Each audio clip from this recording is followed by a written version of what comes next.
people were smaller or something. I'm not sure what it is. Maybe we were like little pygmies 30 years ago. Blah, blah, blah, blah, blah. Hey guys, what's up? It's your man Pete. And I wanted to talk about a feature that sort of gets missed when people are out there looking at condos or houses, because condos are actually getting smaller every single year. And so this one feature sort of helps counterbalance the smaller size and the higher prices that you're paying. And frankly, it's something that's very easy to miss for people because you've got a lot of other things to worry about, right? Like the price, the size, the location, transit, maintenance fees, property taxes, blah, blah, blah, blah, blah. Yep, I get it. There's a lot. But this one feature can not only help you live more comfortably, it makes your property seem bigger and more sellable in the future, which of course translates into real money. And that's what we do here is we help you make great decisions when you're buying properties so that you can make more money and help secure your future through the power of real estate. So I promise you definitely won't want to miss this episode.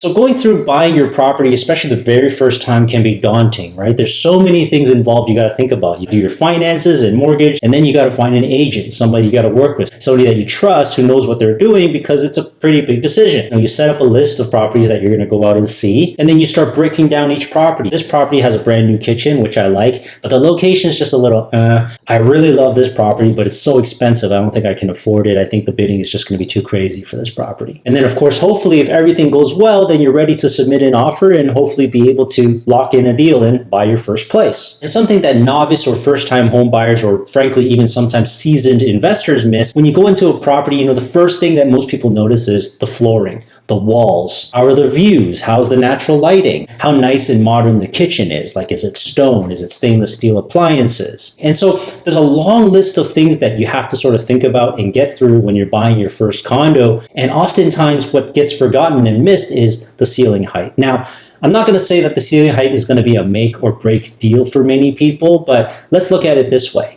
I think people are actually getting bigger and taller because, of course, better nutrition. And so if you're someone who's, at least 6 feet in height, you're probably not going to feel comfortable living in a condo that's only 8 feet tall. So the thing about ceiling heights is that you can't really make an improvement. You can't make a renovation on it to add more height in your unit or your house. I mean, you can do it with a house if you tear down the whole top story and you build another story on top of it, but we're talking mucho dinero. The great news is that newer developments, so newer condo units are, starting to get taller. We're starting to see them, standard at around 8.5 to 9 foot ceilings. Depends on how many bulkheads there are in the units. But the developers get it. They understand it, and they've been building the units taller and taller, even though it doesn't really add any more money or to their bottom line as a developer. But it's helping you as a buyer and seller in the future because the units are getting smaller. We're talking about 500 square feet, sometimes for 2 people to live in. And so just having that extra sort of ceiling height, that sort of airy spaceness, it gives the illusion that the property is bigger and more comfortable to live in. Trust me, the moment when I bring buyers, especially taller ones, into a property and the ceiling height isn't at least 9 feet,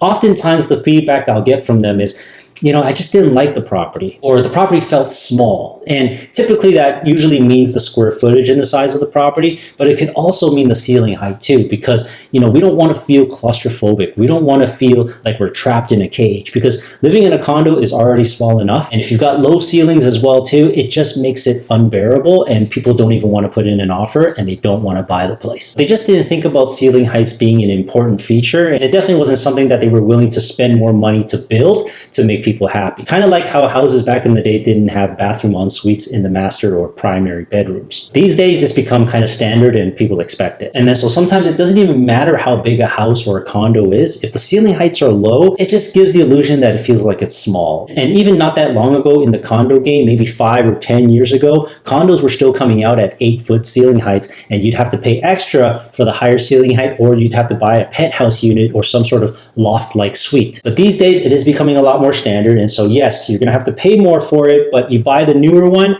and the newer properties are going to have this feature usually standard now. And to be honest, if I'm going into new condos or if I'm going into new houses and I'm not seeing 9-foot ceiling heights or more, I'm pretty much looking at the property like, really? Like, this builder really doesn't know what's going on right now. Or typically it's a small builder or not even a really good builder. And so if you go around and start seeing newer houses, particularly like anything that's built in the last 5 years, you'll notice that the houses are a lot taller these days. Like, they're very intimidating. They're very castle-like. And it's not because it's a 2 or 3 story home. Yes, that's part of it. But what it also is that the ceiling heights are taller. So you're adding about, a foot, maybe 2 feet of ceiling height. And it's like you're paying a little bit more, so why not get more house? It's kind of the same thing that's happening with cars. People want SUVs or small SUVs because they cost about the same as a sedan, but you get more. You get more trunk space, you get more air space, maybe a little bit more passenger space. Like, it's just a no-brainer. And so the more airspace that you have, the more airy the home is, the more comfortable it feels. It's not cozy, but it feels luxurious and it feels like better value. Well, yes, whenever I take my clients out to see properties, they're always like, oh, look at the stainless steel appliances, look at the stone countertops.